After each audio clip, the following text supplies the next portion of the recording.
What's up, guys? You just saw me get another loan approval in real time. That little ding was another person getting their loan approved. So that's pretty cool that got caught on the intro to this little video.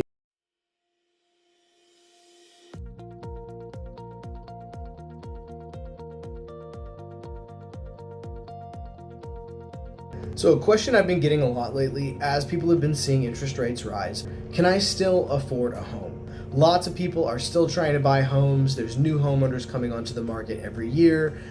People graduating from school, people paying off debts, people improving their credit scores. Home ownership is a big goal for a lot of people. And lately, with rent increases, the way that they've been going, I have been hearing from a lot of very motivated homeowners or home buyers, prospective homeowners, that really want to get out of their rental situations, and other people that just want to buy a new house and they're just curious about what they still qualify for and what their monthly payments would be and if they still qualify in general. So what I am doing right now is I'm sitting in front of a mortgage calculator on my computer, and I am just kind of playing around with some numbers, interest rates and loan amounts. So what I did was I picked a couple interest rates and a couple loan amounts, and I want to go through those with you on my calculator to show you guys what it would have looked like to buy last year versus this year, and to talk about some of the things that have changed and some of the things that might matter and might not, depending on the particular situation that you're in.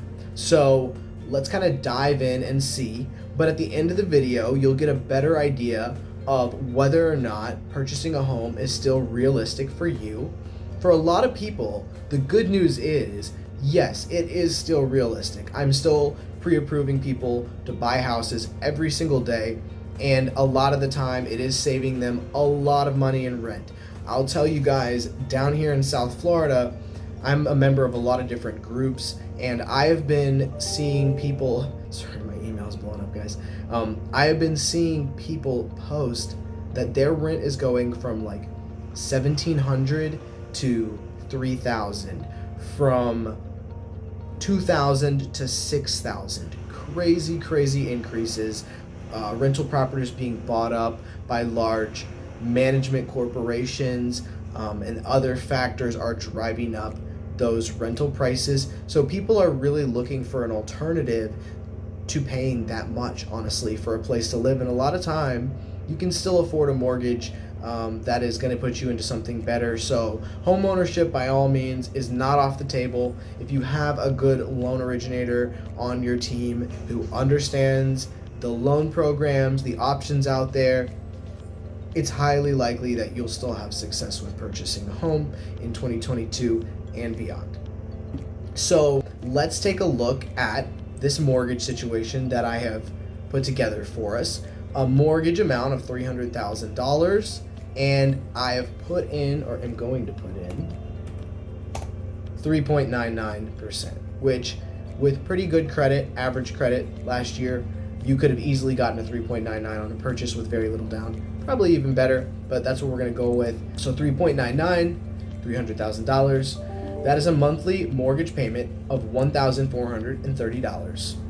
Now let's take a look at that same loan amount at 4.99, which is something that would be actually a pretty darn good rate on a purchase today, because they're pushing into the fives as of the last couple of weeks. Let's say you locked in your interest rate last week, you paid maybe a little bit of points, and you've got yourself locked in at a 4.99. I actually just recently locked in a 4.99 on a purchase, so that's why I am going with that number. And that would put our monthly payment, principal and interest, at $1,608. So that's about $170 a month difference. So depending on who you are, and what your budget's like, that may really not be significant at all in your home buying power or in your, monthly payments. For some people, that might actually be a big deal. So it really is going to depend a lot on your budget, on your situation.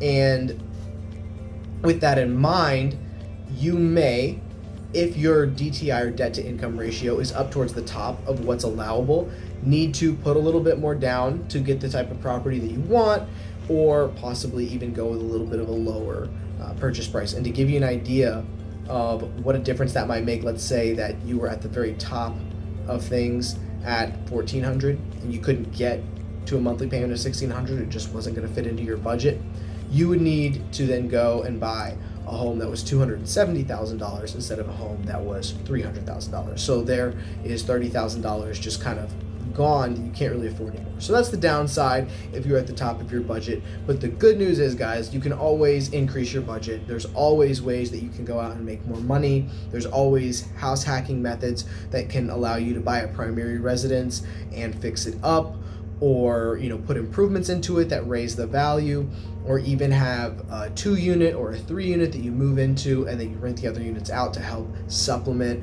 what you're going to be bringing in every month as far as income. So don't get discouraged if you're feeling like, oh, now I can never afford what I want to afford. Just make sure that you talk to someone who's creative, who understands loan origination, and who can help guide you and help you figure out some alternatives. So that should hopefully give you guys a little bit of an idea of what it looks like today versus last year, and hopefully help to quell any fears that you had that you could no longer afford a home.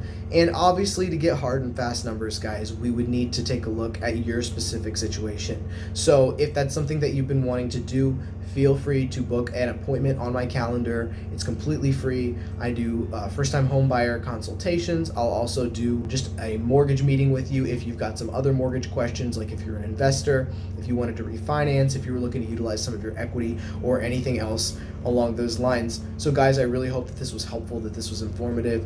And if you have any questions, drop them in the comments below. I will be answering them, getting back to you guys. And I never remember to say this, so I'm going to say it now. Please do like and subscribe. That helps me out a ton, and it lets me know that you enjoyed this content and that I should keep making more of it. Okay? Hope you guys have a great day. Talk to you soon.